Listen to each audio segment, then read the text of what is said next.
Memory transcription subject, Chief Hunter Isif, Acta Rebellion Command. Date, standardized human time, March 9th, 2137. The subspace trails allowed my fleet to pursue the Kolshians, who without reason had abandoned their already secured position at Malu. After a few days of pursuit, it became clear that our enemies weren't bound for the Liberty's Bastion colony. Secretary General Zhao had evacuated the human colonists there out of an overabundance of caution, but curing predator expansionists was no longer the priority of the government caste. This route was steering us through the territory of the youngest chief hunter, Ilthis, who was keen on proving himself to betterment. It wasn't only Federation onslaughts we had to watch for. I kept my bridge on alert in case we were plunged into real space while clearing the parsecs between us and our foes. There were no human strongholds in Ilthis's territory to my knowledge. The lone sapient coalition member in his reach were the Nivox, and with their manufacturing abilities, they kept enough of a fleet for themselves to thwart simple raids. Most powers within this sector were either on the side of the Duertan Shield, since Kalqua and its neighbors were centered there, or Federation loyalists such as the Multi and the Dresdjian. Keeping track of every herbivorous race was a real headache, though my talks with Felra had been useful in picking up Federation customs. If I wanted peace between us and the Leaflookers, it was my role as a leader to learn about them all. I'm done with this Axar and Sayasara game, I messaged Felra on SwiftPair as we'd returned to doing throughout this tracking expedition. You're trying to force me to be curious by offering zero details about what you've been up to and talking about anything else. So fine. You win. Can you not see that? What was it like on Liberty's Bastion? The rodent began typing back at once. You have to show that you care, Sci-Fi. Admit it. I'm way more helpful and special than Vizith. Now that we don't see each other daily, you have to work for my friendship. Why should I bother with such a colossal effort, you irritating no-good dosser? You love me, but you're too moody to admit it. You like that I think you're harmless and sweet. Want a video call? I will not let you make a fool of me while I am on the bridge. If my men think I'm soft, they will not respect me. It does not matter if you believe you are helping. It is detrimental to my authority when you demand that I pet you like one of those human idiots. Answer my question about the colony, or I will rescind my interest. You're such a goofy grey, Sci-Fi. Once you admit you're interested, you can't take it back. I'll answer because I'm feeling generous. It's the humans' furthest colony away from Sol, and the habitation modules are cramped and practical. Most of the settlers came because the UN offered free housing to the first people to sign up. The Maziks have some weird hero worship thing going on, and they have a joint military base with the UN for patrols and such. It's quiet and unglamorous. The Terrans I lived with called it life on the new frontier. I don't know what that means. I'm sure the Terrans would tell you if you asked, no? I've never met a human that was not elated to divulge their thoughts at an unnecessary length. Humans are as friendly as can be. I can't believe I thought they were scary back at work. I kinda miss inspecting starships, and I wonder if the Terrans could find me a job. If they let us go back to the colony, I might stay there. After visiting my family on Malu, of course. I really appreciate how you came back to save my people. That proves that you care, no matter what you say. I huffed in irritation. Why would you not wish to return to your planet now that it is free of Kolshians? Your life was disrupted, and this must have brought some degree of emotional difficulty. Well, I don't want to go home. It's more exciting out here. How could I go from bossing predators around to filing safety complaints with bureaucrats? Seriously, I'm way too curious about predator stuff to bury that side of me ever again. Milu couldn't handle me. I snorted. That I believe. I cannot handle you. Now, our present course is leading us directly into Duertan homogeneity space, toward their homeworld no less. We know how hostile they are to the rebellion after they walked out of the summit on my account, yes? Decisions must be made about how to proceed. I have to go. Bye, Sci-Fi. Don't die. My annoyance was heightened by that flippant dismissal, so I decided not to bother with a farewell response. Placing the holopad into a drawer where it would be out of my sight, I snapped my attention to the bridge activities. Kaisel had just returned to his post, taking over the census console from Alexei, who'd been filling in while the runt slept. All personnel were ordered to combat stations when we saw that our trajectory was bound straight for Kalqua. In my eyes, we had to follow the Kolshians to their destination, even if it took us through Dwerten space. However, taking roundabout pathing might be ideal. We could pick up the trail on the other side of the system. Kalkwa was under siege for their part in Nokonis' assassination last I heard, so the Dwerten might not have resources to divert to us. Lisa told me they were not responding to any communications.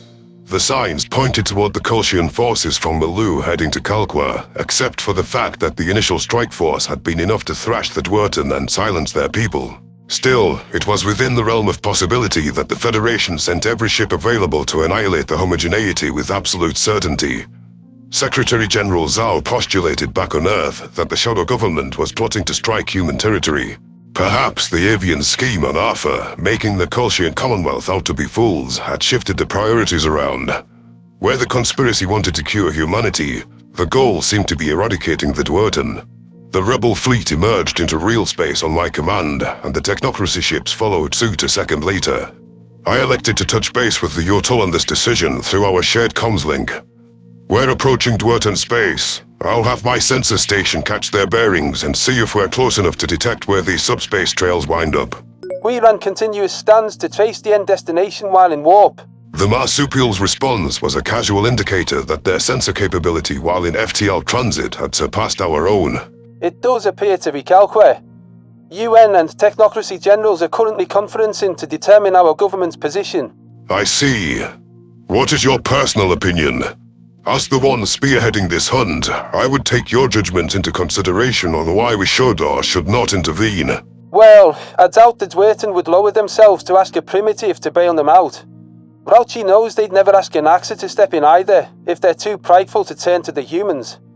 There's no love lost between the Sapient Coalition and the Dwerten. I did want to finish the muzzle kicking we gave the Kolshians at Malu, but fuck if I want to sacrifice any Yotul lives that are allotted in Greats. Point is, I think we should see how many enemy ships we'll be dealing with, and run some risk-reward calculations. I will take that under advisement. After we have gone all this way to pursue the departees, I see no harm in gathering visual information from the system's outskirts. In the event we enter combat, it would be helpful to know how many foes we're up against. Then I'll seek clearance from the technocracy to scout the battleground. My two seeds. I doubt the Dwerten will pay us any attention. They won't be able to. They got walloped by a couple of drones when they tried to help at the start of the Battle of Malu. Humanity's not covering their asses this time. They're on their own. Most herbivores are not worthy fighters. I do not imagine that Dwerten homogeneity would fare well against any Shadow Fleet attack, let alone an all-out assault. Keep us posted on your movements or any new information. We will do the same. Understood. It felt peculiar to defer strategic decision-making to the technocracy, but the Yotul had more than proven their competency. If human generals judged their officers as equals, then I trusted the United Nations and their close friends to reach an appropriate decision for our interests. Out of gratitude for Secretary General Zhao's attempts to protect Felra on my behalf, my offer to assist stood in spite of my disdain for the Dwerten. The lack of activity meant I should occupy my mind on other matters while awaiting a verdict. I rummaged through a few briefings on the Dominion's movements, knowing that we needed to return to wreaking havoc on their formations and locations after this clash. This pathing plants the idea to go after Chief Hunter Ilthis. The fires of youth mean we want to weaken him before he tries anything bold and reckless. Then again, while I'm sure the humans would call this Machiavellian, perhaps it's better to leave him active. This is a Federation and Shield sector, so we could afford for the Axa to keep raiding them. Freeing cattle wasn't going to make the most die-hard believers or fearful subsidiaries jump ship. I could rifle through intelligence on the Malti and the Dresgian when I had more time. From the little I knew, the Monotree Malti were willing to go along with anything the Kolshians said in exchange for favorable treatment. The Dresgian, meanwhile, were cave-dwelling mammals, and coincidentally, the only non-avian sapiens that could fly. From what little I knew, they had an entire faith that viewed the Federation's founders as divine avatars, due to a few ancient cave paintings they'd found. If the Dominion took those two out, they would be saving the Sapient Coalition the trouble. Oleg tapped me on the shoulder. Sir, General Jones is on the line for you. Should I put her through? That's a name I have not heard in a while. The Secretary General is allowing her to meddle again, or is this some new attempt on her own to procure something from me? I sighed. I don't know. She's virtually attending that conference of UN and technocracy generals. I'd wager she's keeping you in the loop on whatever hush-hush intel is factoring into their decision. We should hear what she has to say, whether it's with the SecGen's blessing or not. Jones is the only one bringing us up to speed live. Knowledge is everything. An eavesdropping Lisa chimed in. Yes, yes. But I'm not doing anything extra that Jones asks of us. I have no patience for games. Put her through. Peacekeeper Bondarenko tapped a button and gestured to his workstation. I sidled up to the display with my most serious expression, indicating to the short-haired American general that I wouldn't tolerate double-edged aid. My prior cooperation with her had resulted in Zhao believing I was an enemy, and later, me being burned as a source to strong-arm me into launching a rebellion. I couldn't afford to push aside any contracts from Earth. The United Nations hadn't come to blows with the Dominion directly in months, but total war was on the horizon if they trounced the Federation. Still, I was leery of getting dragged into Jones's scheming. Chief Hunter. Jones greeted me. Taking an interest in UN colonies all of a sudden? I'll have you know humans aren't interested in jawing off about natural security issues after Earth. I narrowed my eyes. Flaunting how you listen in on my private conversations won't win my favor or my trust. I was asking after a friend. Please, I'm actively tapping Felda's comms, not yours, and it's for your protection.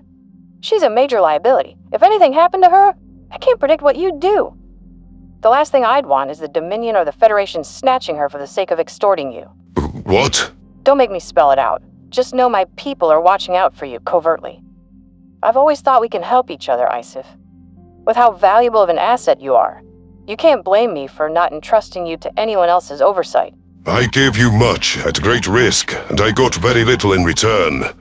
I implore you to cease these games and turn over whatever information is at the root of this call. I was getting there.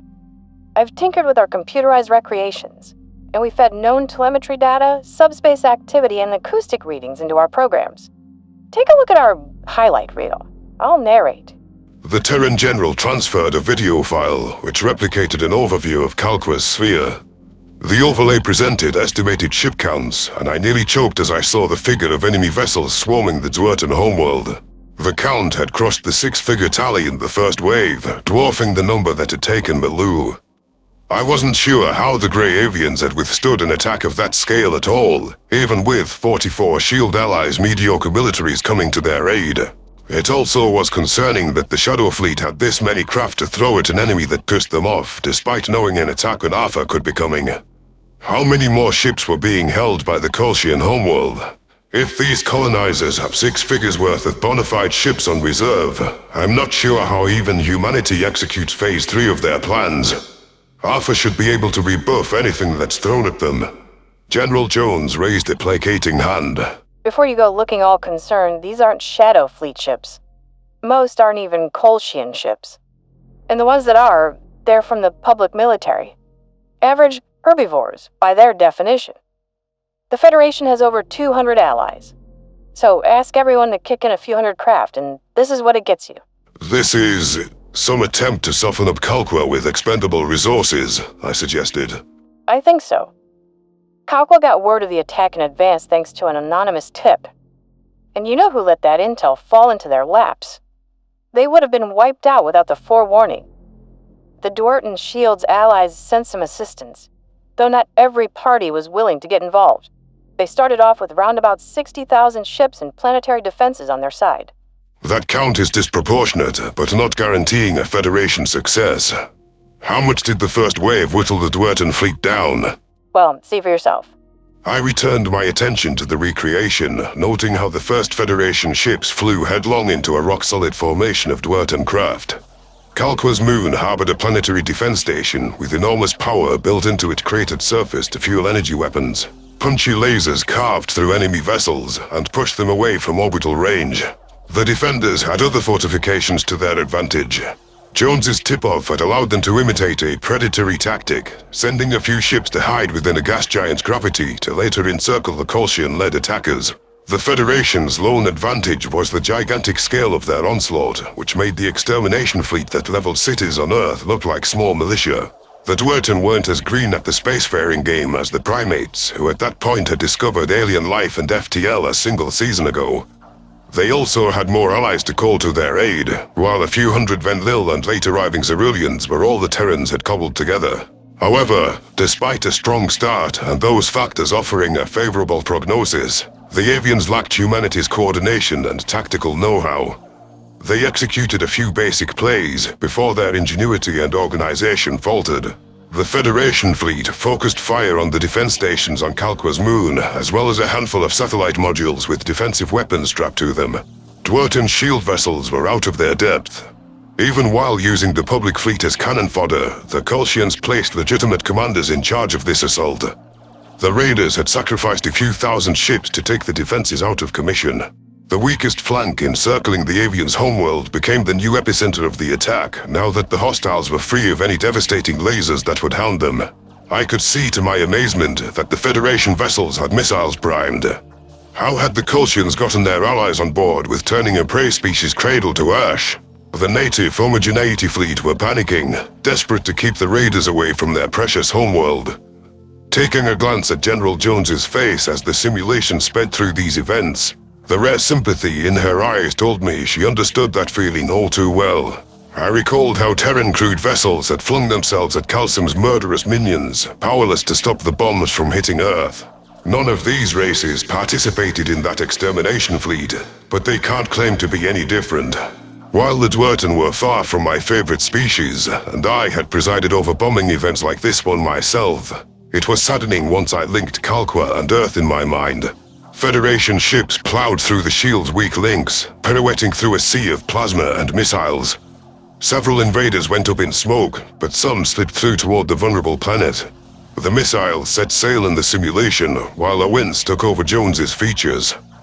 Detonations rippled across the continents, targeted without mercy at population centers. The estimated civilian death tally climbed as the recreation progressed to the present time. Dozens of bombs had made it to the surface. That takes us to where we are now, with 30,000 Shadow Fleet ships arriving from Milu to clean up. General Jones concluded. The Dwerten are down to their last legs, holding at about 10,000, though they felled most of the Federation invaders to the same tally. I wouldn't take their odds at 1-to-1 against the Kolshian secret sauce. It's 3-to-1, and that's not counting the equal contingent of leftovers from the first wave. I lashed my tail with flustered emotions. We all have our own problems, General. The Dwerten spit in our faces and called us monsters. Us, at least, with more cause than you. Is the sentiment in your General's meeting that you're expecting us to risk our lives for them? Nobody's going to make any decision for you, Isif. It's up to you and the Yotl to commit or not commit resources. If we don't act, the Dwerten race will be wiped out to functional extinction. That's a fact. I thought you should see everything with your own eyes. It's unlike you to not openly push a course of action on me. I will consider both the reality of the situation and what the Yotl plan to do. Tell me, is the technocracy likely to step in? Jones offered a cryptic grin. I could give you the likeliest answer, but where's the fun in that? With the urgency of the situation, discussions won't stretch on much longer. The Yotl will tell you themselves when they're ready. Before I could protest the Terran General's non-answer, she disconnected from the call. A few displeased hisses and growls rumbled in my throat, earning looks from the nearest bridge crew. My conscience was torn on what to do. What was best for the rebellion was to leave the predator-hating Avians to suffer the consequences of their actions. Yet despite how they'd smacked down every hand of friendship humanity offered, I didn't want to see them dead. From what Oleg and Lisa told me last time I broached the subject of the Dwerten, neither did mankind. The Yotl's advancements were magnificent, but it was a tall order for 3,000 of them to tackle this alone. The decision to assist could be attributed to softness by my people if it was made of my own accord. My gaze turned to Kaisel, the Arxarunt who was acting as my second-in-command. Consulting him would demonstrate consideration for the sentiments of my subordinates and lift the sole responsibility from my shoulders. This was the field test to gauge his empathy. Perhaps there was some lurking beneath his hatred and resentment toward prey. With a heavy heart, I walked over to leave the Dwerten's fate in his jaws.